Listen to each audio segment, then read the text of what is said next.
өндөр үнэлгээг авсан Bullet Train гэх киног ярьж хүрэхээр бэлтгэсэн байна. Яага айл хөтөд байна ингээд. Бодохгүй ирэхээр яг айлгуу зам орж ирээд байгаа. Сайн уу? Энэ удаагийн бичлэгээрээ алдарт Брэд Питт ахын тоглосон action crime comedy төрлийн 2022 онд гарч ирсэн гарангуутаа IMDb-гээс 7.4 хэмээх өндөр үнэлгээг авсан Bullet Train гэх киног ярьж хүрэхээр бэлтгэсэн байна.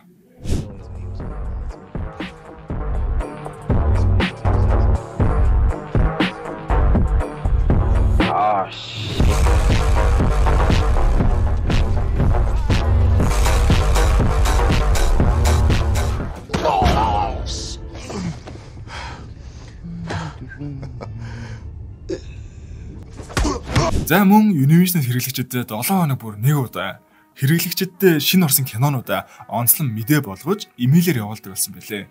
Тэгээд болохоор кино зүтгэртэй над чи хүмүүст яг энэ сервис нь нэлээд гоё, нэлээд амар санагдаж байгаа.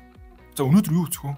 Энийг үз. Та Univision-ийн хэрэглэгч мөртлөө яаж мэйлээ бүртгүүлэхээ мэдэхгүй байгаа бол яг одоо бичлэгний тайлбар хэсэгт байрлах линкээр орон заавар аман бүртгүүлээрэй. Нэг бүрчлэг ойлгомжтой тайлбарласан байгаа тул бүртгүүлээ цаг адалгүй мэдээллүүдээ авч явах нь ихтэй ажгүй юм байлаа шүү. Мэдээж өнөөдрийн онцолж буй киногч би Univision-ээс үзсэн байгаа. Ингээ бүгдээрээ кино руугаа орцгоё.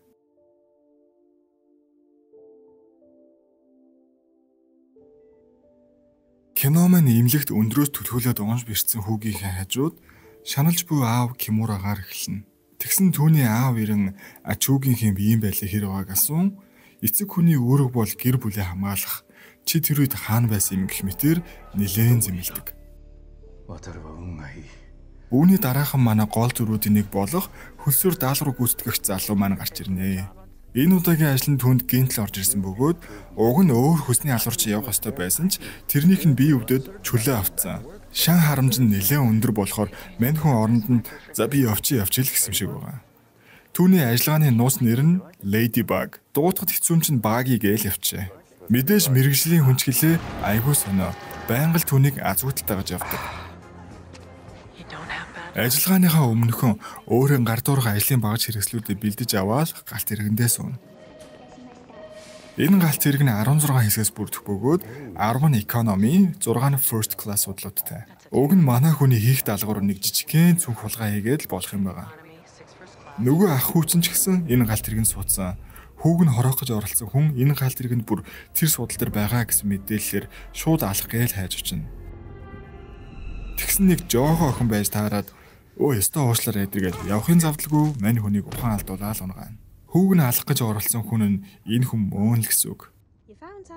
Энэ зур манай багийн нөгөө цүнхээ би энэ олон хар мянган хүн дундаас тэр ганц цүнхийг яаж олдсон гэснэ? Энэ гээл олчихно.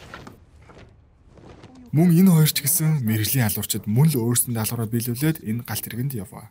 Энийг нь лемон, харин энийг нь мандарин. Бас л ажиллагаандаа хэрглэж байгаа нуус нэрнүүд байна. Өөр нэр олдод төмөө хаашаа бүргэд шонхор монхор за барыг боолчмор гэсэн ч лимон мандарин гэснээс л дээр шүү. Тэр хоёр болохоор энэ хүүг хамгаалаад явж байгаа. Мөнгөтэй аав нь хүүгээ байнга хэрэгт оролцолдоод байхаар нь л энэ хоёрыг явуулж өөр зүрээ авчруулж байгаа юм байлээ л дээ. Чамааг л энэ галт тэргэнд эсмийн тавьчих гэж бид хоёр бүр 16 он цааш нь харууллаа. Гэсэн чинь нөгөөх нь 16 биш 17 гээл тэр хоёр хоорондоо нилээн маргалтнаа. За бүгдээрээ зүгээр хамт тоолоод үзье л та.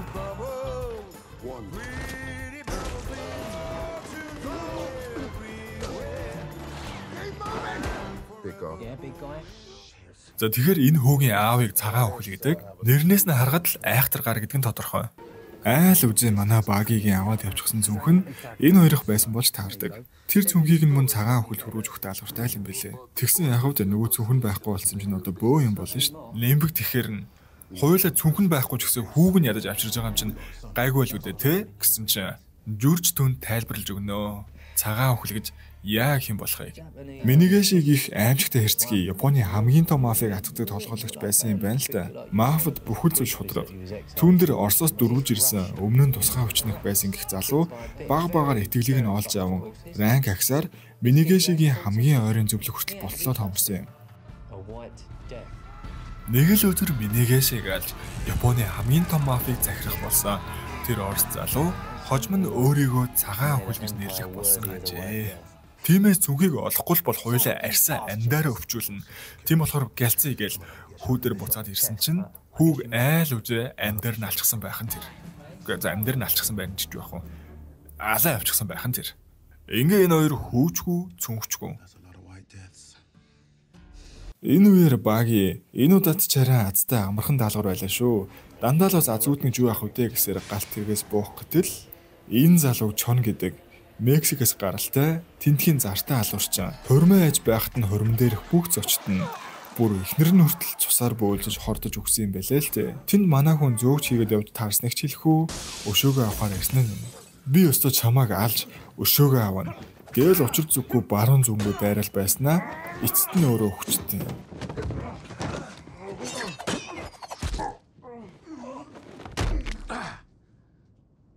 Тэгснээ буух өстө буудлаасаа ч хоцроод одоо яах вэ хүү гэж нааш цааш явах үеэрээ нэмгийг шараад гайххан тэр. Бас хоорондоо түүхтэл гарууд юм байлээ. Зураглаас солигдож Кимура ухаан алдаа сэрж буй байдалтай. Энэ хүнийх нь нэрийг таадаа зүгээр. Энэ охины нэрийг Ханху гэдэг. Өөрийг нь алах гэж оролдох юм бол хүүг чинь тэр даруй алуулна шүү. Хэрвээ би утсаа авахгүй 10 секунд болох юм бол манай хүн танаа хүүг алнаа л гин. Кимураг ингэж хүүгээр нь барьцаасан шалтгаан нь түүнийг ашиглаж цагаан өхлийг алхах юм байлээ. Одоо энэ хоёр тэгээд энэ хоёр дээрээс нь Багигээд бүгдээрээ цагаан зүхний араас явж байна л гэсэн үг. Чи намайг санаж байна уу? Чи өмнө намайг буудаж ясан штэ гэсэн чинь чи үгүй буудчмар царайтай юм байна уу? Санахгүй байна л. Нэмбэг маань Баги л энэ хүүг алчиж гэж бодоо. Тэр хоёрын хооронд нэлээд тулаан болно. Энэ галт зэрэгэнд нь уг нь дуугаар гарч болохгүй байхгүй юу? Ёс зүйд нийцэхгүй. Тэгэл чимээгөө номын сан зодтолтноо.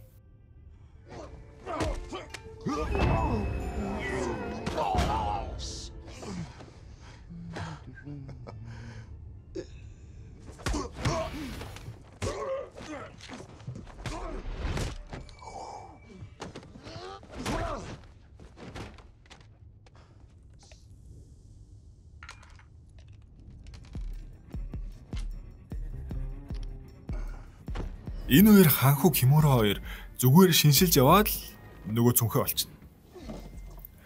Уусаа энэ кинон дээр ямар ч уул мөргүү зүйл хайснаас хүнд ажиллагааны нуус нэр өгөх нь л илүү хэцүү юм шиг байгаа. Ямар сандал алин мандринаас итгэхгүй байх үү? Би байсан бол уулна шонхор монхор заа. Тэгээд төлөвлөгөөн зөвгөнд нь тесрэг бөмбөг хийгээд цагаан өхлийг алхал юм бэл.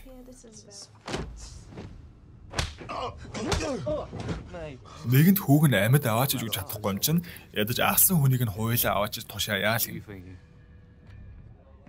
Багийг нэг ч орлонд нуугдан даалгар зөвлөгөө өгдөг хүнтэйгээ уцаар ярина.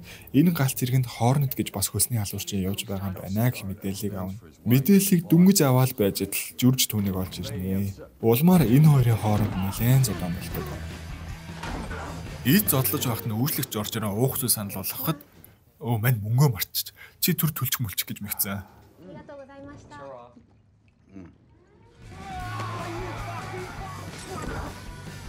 Уцанд нь ч дуудлага ирэхэд хөгшөө энэ чухал дуудлага байхаа да. Ямар тааш уцсан авчихгүй юу? Мань өгсөн чи байж лээ шүү гэж мэгээд бүр нэг тухтай зодтолно гэдэг нь л энэ баг. Жүржийг цүнх болон хүүхдийг аваад дараагийн буудлын дээр бууж шалгуул гэж шаарддаг. Бүх зүйл хэвэн байгааг л харах гэж байгаа. Угаасаа аль нь байхгүй юм чинь бууж амиа тушааж яах вэ? Одоо ширлэхээс байхгүй. Энэ галт зэрэг нь Кёто хүртэл явах бөгөөд тэнд эцсийн зогсоол дээр цагаан өхөл хүлээж байгаа. Баги хоёулаа буучил та гэсэн ч жүрж лемонгүүгээр буухгүй л гин. Бараг хоорондоо найзууд болцсон юм уу хаашаа. Гээсэн чинь болоогүй байдгаа.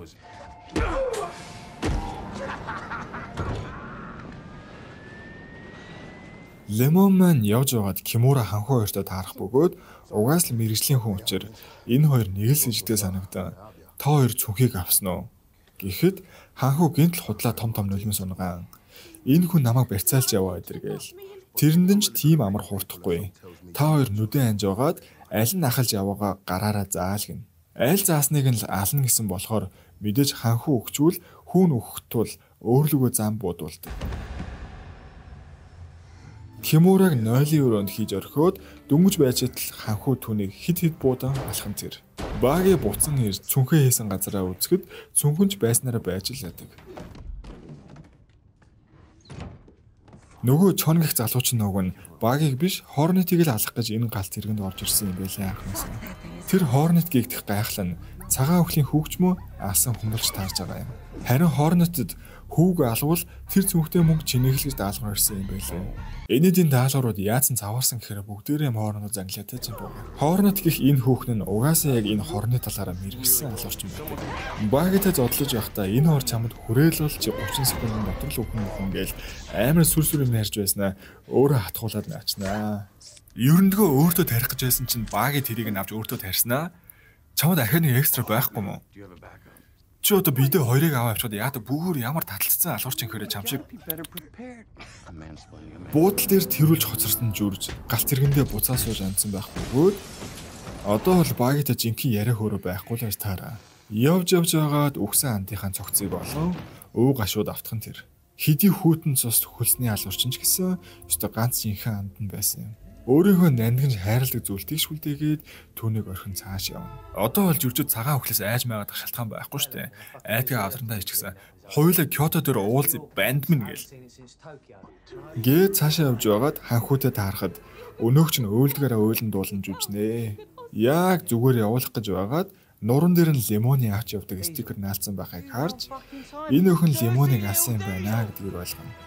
Яг алах гэсэн чинь юугаач мэдхгүй багийн орж иж таараа ноцолдож байгаад буудахад жүржийг яг хүзүүн дээр нь онцгсон байж таардаг. Одоо бол буух сүүлийн боломж бууй гэсэн ч цүнхмэн гацчихлаа. Гуй намаа битгий ганцаараа минь үлдээ гэж бла бла гэсээр байгаад л багийг аваад үлдчихдэг. Мөн Кимурагийн авч энэ галт зэрэгэнд нэмэгдэн сууж таарах нь тэр. Багийг 0 орчихсон байх үед Кимурагийн аав ханхүүтэй ярилцсан. Чамаа хэн болохыг би мэдэж байна. Намайг ачуугээ хамгаалах хэмжээгээр үлдээж явах тэнийг амт гэж бодоо юу хэмээхэд ханхүүч тэр даруй зогтхон тэр. Би чамд нэгэн түүх ярьж өгье. Гэт тэр энэ галт зэрэгэнд суусан шалтгаанаа би олон жилийн өмнө миний гээшигийн дур ажилладаг байлаа. Харин миний суудлыг нэгэн орос залуу булааж авсан нь явандаа цагаан өхөл болсон юм. Түүнд итгэж болохгүй гэхэд хинч намайг сонсоогүй. Эцэст нь тэр бүгдийг алсан. Миний гэр бүлийг нэгж алж би хүүтэйгээ хуйлах нуулгасан. Би энэ боломжийг удаан хүлээсэн. Энэ удаад л түүнийг алнаа. Кимура амьд байх бөгөөд нэмбэгч үхээгүй амьд байх нь тэр. Бидээ хантаацтай. Зүгээр л багийн усанд нь хийсэн юмнээс л болж унтаж сэрж байгаа нь л юм. Андынхаа өхлөөс болоод нэлээд гашуудах нь тодорхой. Нэмбэг багийн руу уурланд арихт Кимура нэмбэг рүү чи намайг буудаа өстэй.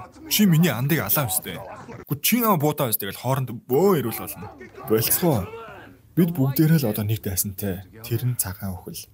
Түүнийг яаж алах төлөвлөгөөгөө л бодцгоё гин. Цагаан өхөлч өч төчнөө хүмүүстэйгээ хүлээж байлгүй л яах вэ? Тэр зүнхийг нь багийн өгөгч энэ мөнгөтэй зүнх анханасаа л хамаагүй байж. Учир нь энэ галт зэрэгэнд ийм олон алуурчин явж байсан нь цагаан өхлийн л төлөвлөгөө байсан. Нэгэн удаа цагаан өхлийг алах гэсэн онцлог болж байсан бөгөөд ингээдтэй цагаан өхлийг биш эхнэрийг л андуураад алдсан юм байлээ.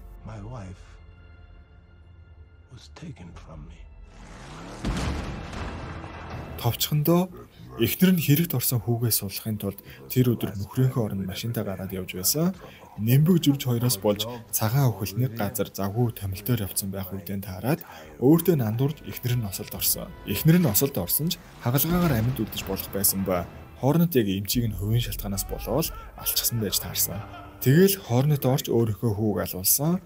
Энэ бүхэн бүгд та нарын буруу. Гэлэрчсэн чинь хүмүүс нөгөө тесрэг бөмбөгтэй зүнхийг нэн дэлбэрэлт үүсдэг. Ингээл хөл толгойн олдохгүй л их тулгаан болно. Аахуу бүр кино. Нэмбэгч галт зэргийг цааш хөдөлгөн тулаан үргэлжлэнэ.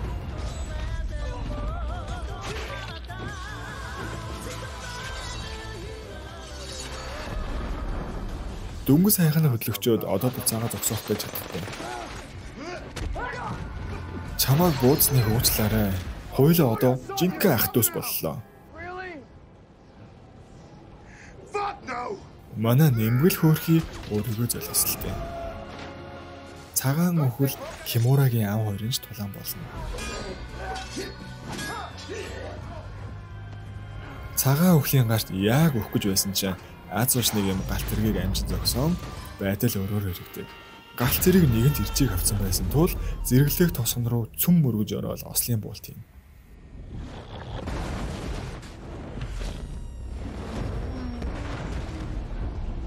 Ийм амар ослын дараа багич тэр цагаан өхөлч тэр айл нь өхөөгүй ч байх шиг. Эцэст нь чамайг дуудсан шалтгаан бол Карур чи миний эхнэрийг алсан гэж амар уралсан чинь Карур чинь чөлөөтэй тэгээ оронд нь би ирсэн штэ гээл аваад байна. Харин гидсэн өвсөн гэсэн тэгээ оронд нь би ирсэн аахгүй юу? Ууранда багийгч болов буудаж алах гэсэн чинь буун гацчихсан.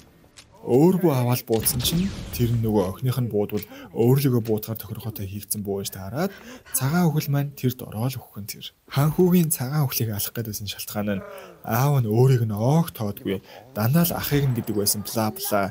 Шаал балан амчин бас өхөөгүй эцэстэн гарч ирээд бүх зүйл миний хүснээр боллоо гэж солиорж байгаа л машинд хариулаад өгчин.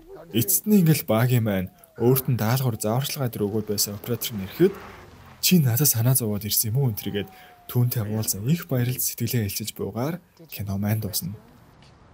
Okay, don't. За тэгээ энэ киног үзэх болгонд бүр амар хөвгчлөлтэй байдаг. Ерөнхийдөө Аз болон Аз хөдөлгөө зүйл байдгүй. Эсвэл юу ч хизээс самсруу байлар болдоггүй. Бид зүгээр хөв тавилангараа л амьдарцгааж байгаа юм биш үү гэх сонирхолтой сэдвийг маш хөвгчлөлтөөр харуулдаг. Мэдээж та бүхэн энэ киног Univision-ээс үзэх боломжтой. За ингээд доор комментэр пин нэгдсэн чаналыг маань subscribe хийгээд дараагийн бичлэгийн санал хүсэлтээ Instagram-аар явуулаад амралтын өдрүүдэд ая тухтай өнгөрүүлээрэй. Дараагийн бичлэгээр уулзлаа. Түр баяр таа.